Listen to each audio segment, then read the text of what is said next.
Então estamos no terceiro bloco do programa. Bate-papo com o Wander não é fácil, né? E não é padre, hein? Ele não é padre, o homem não é padre, não é fácil. O Wander não é fácil. Professor Wander, antes de nós continuarmos esse assunto, quero aqui mandar o meu abraço lá para a nossa turma de sempre, né? Pedindo perdão aí aos nossos telespectadores da falta do nosso amigo que está em recuperação, franca recuperação, Natanael, que logo estará novamente conosco. E mandar um abraço para a turma, mandar um abraço para a turma, uma grande surpresa nós vamos ter aí com o pessoal do Planeta Pé, hein? A coisa tá esquentando lá, hein? Vem bem preparado, vamos torcer que essa nova onda aí não venha incomodar a gente, né, gente? Que ontem eu tava...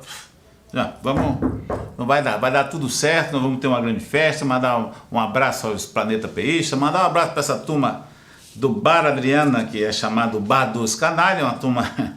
O Bar dos Canalha é muito interessante.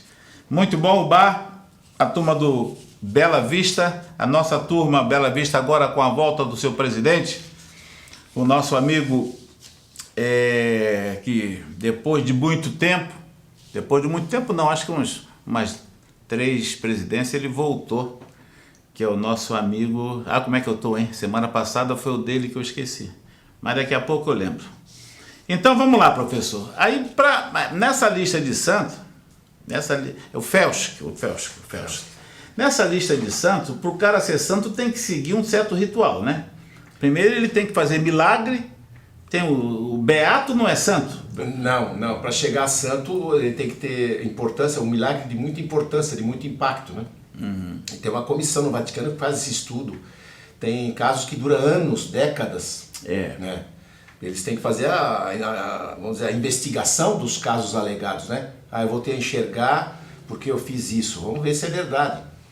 E nesse clima de ter tantos santos que talvez não, com certeza eram muito duvidosos os seus passados, é que o padre católico, frei alemão, Martin Luther, lá em 1517, quando ele enfrentou o Papa, né?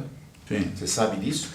A igreja estava comercializando remissão de pecado, as famosas indulgências. Você comprava em praça pública e ficava sem pecado. Não é Martin Lutero? Ele é chamado no Brasil de Martinho Lutero. Martin Lutero. Mas o nome dele é Martin Luther, né? Mas dizia que ele era um festeiro também, né, professor? Diz a história antiga que ele foi atingido por um raio. Isso é folclore? Não, parece que ele não foi atingido por um raio. Ele sofreu... Ele estava na estrada andando a pé e veio uma tempestade muito forte. Ele ia ser advogado e resolveu entrar para a vida religiosa. Uhum. A impressão que eu tenho do Martin Luther é que era extremamente rígido, até consigo mesmo. Uma pessoa extremamente regrada. É a impressão que se tem, não é?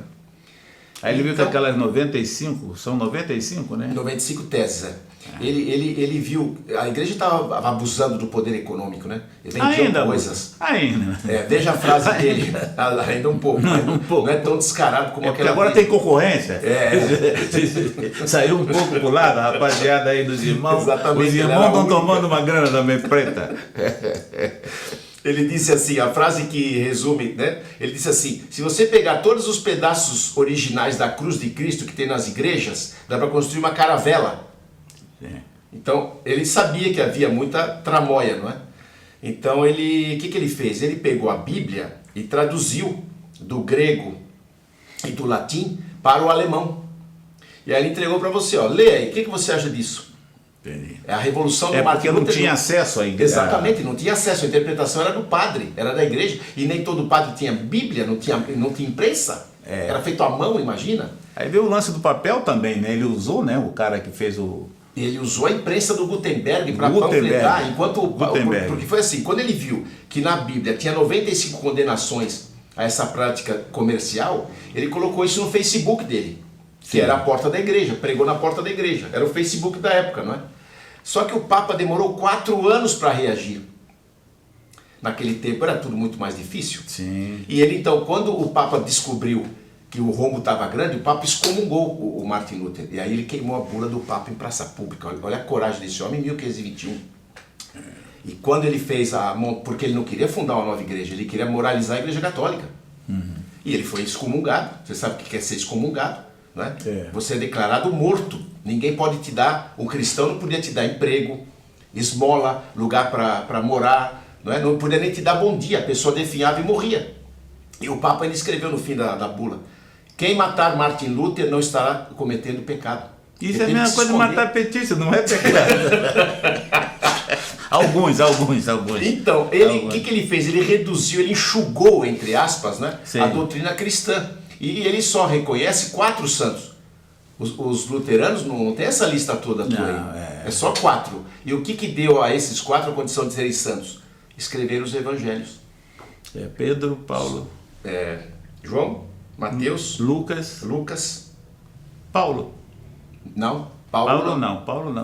Paulo tem as cartas, mas as ele não cartas São Paulo é só para os católicos. Então vamos lá de novo. Lucas, João, os evangelhos. Os evangelhos é Mateus, Marcos, Lucas e João. Mateus, Marcos, Lucas e João. Só os únicos santos que a igreja luterana reconhece. Né? Os outros, Santo Antônio para luterano não é nada, foi apenas um padre. Ele reduziu. E assim mesmo reconhece, mas não ama com estátua, né? Exatamente. Não tem estátua para isso. Então é isso. Pois é, rapaz. Então a história dessa nossa... no Brasil nós temos vários, né? Nós temos vários santos, né? Aqui estou vendo Frei Galvão, Santa Dulce, tem a Dulce. A Irmã Dulce. Irmã Dulce. Não deve ter mais que meia dúzia, tem poucos brasileiros mesmo, né? Já canonizado pela igreja, atualmente tem um número de 37. Brasileiros? Brasileiros, já canonizado pela igreja. Porque a nossa aqui de Nova Trento, ela não era brasileira, não é? Entendi. Ela morou no Brasil, né? Aí tem os beatos e os veneráveis, e os servos de Deus. Então cada um tem... Aí a hierarquia é para baixo, né? Vai subindo, vai reconhecendo mais importância, mais milagre, até ser canonizado, né? Que é ser canonizado. Esse é santo. 37? 37, eu fiz a pesquisa. Alguns que não nasceram no Brasil. Beatificados pela igreja, atualmente o número é 54. Sim. Beatificados pela igreja. Pode-se considerar que a irmã Paulina é brasileira, porque ela veio como criança, ela atuou aqui, não é? E tiveram sua virtude reconhecida pela igreja, recebendo o título de veneráveis, atualmente 20. Brasileiros. Sim. Servo de Deus, que já possui suas causas de beatificação oficialmente abertas e estão em fase diocesana de processo. Sim. Irmã Adélia, Padre Alberto, Padre Aloysio, Eu acho que o Bolsonaro vai entrar numa dessa aqui, ele está em fase de processo. Não, ele é protestante, né? Não, ele é católico. Ele é católico. E tem pessoas com fama de santidade, santos populares. Tem santo aí, Lula, esse é um santo. Puta, falei o nome dele, eu não posso falar. Eu sou condenado a falar, mas já passa hoje, sai demônio. Sai, excomungado, né? Mas deixa pra lá, professor, a vida é assim mesmo. Professor, nós vamos fazer esse bloco e o outro bloco, nós vamos falar sobre a situação política no país. Como é que o senhor está sentindo isso? Qual é a sua visão do que está acontecendo, apesar no mundo, né? Está havendo algumas mudanças radicais no mundo. A guerra da Ucrânia, apesar que a gente olha muito aquilo que a imprensa nos dá para comer, né? Perfeito. Porque nós temos aí 5 guerras incríveis aí no mundo, que é Afeganistão, aquela da fome, que ninguém dá nem... Não dão bola. Não dá bola. Então, qual é a sua visão sobre isso, professor? Politicamente, em relação à eleição, eu estou muito mais tranquilo do que em 2018. Essa turma está tentando só nos deixar irritados. Não é? Em 2018, o homem foi eleito no primeiro turno, você sabe disso. Sim. Agora eu estava ouvindo a CBN vindo para cá, eles disseram que não tem prova. Como não tem prova? Como é que na apuração um dos candidatos para de receber voto e só o outro continua recebendo voto de urnas abertas em todas as regiões do Brasil? Isso é impossível, matematicamente é impossível. Sim. Não é? Empurrar para o segundo turno. Porque se você confia nessa urna eletrônica de primeira geração, me desculpa, isso é ingenuidade. Sabe onde é usada essa urna no mundo todo? Brasil, Butão e Bangladesh. O Paraguai tem urna auditável com voto impresso. O nosso Paraguai, que a gente faz sempre piada deles, né? Eles estão na nossa frente. que são as eleições seguras mesmo, né? Deu errado, vamos recontar. Quais vamos recontar? Esses impressos na urna. Não é voltar o papel, como dizem alguns jornalistas, que vai votar na caneta. Não. Você pega o voto eletrônico, o teu voto você imprime e você tem isso numa urna física, não é? Então, eu tenho certeza que esse homem está eleito. Por quê? Reeleito. Porque em 18 nós tínhamos apenas um sonho.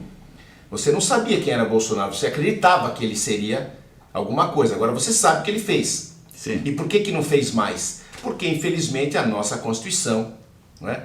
E essa culpa eu coloco nas costas do Ulisses Guimarães. Lembra do Ulisses Guimarães? O senhor diretas. Ele era um homem de concepção parlamentarista e ele fez uma Constituição parlamentarista. Está escrito lá, República Presidencialista, mas não, o Brasil é parlamentarista. O que quer dizer isso? O presidente não pode quase nada fazer, a não ser com o Congresso. São eles que mandam, ele não pode viajar sem o Congresso autorizar. Então a nossa briga esse ano, qual é? Nada de onda 17. Lembra da onda 17? Chega, agora você tem que escolher muito bem o teu candidato a deputado federal e a senador, mas muito bem escolhido, para que o Congresso trabalhe mais pelo Brasil. Não é pelo Bolsonaro, não, é pelo Brasil. Veja só aquele pequeno exemplo que eu sempre dou. A UNE, União Nacional dos Estudantes, onde não tem nenhum estudante. Para mim é uma quadrilha.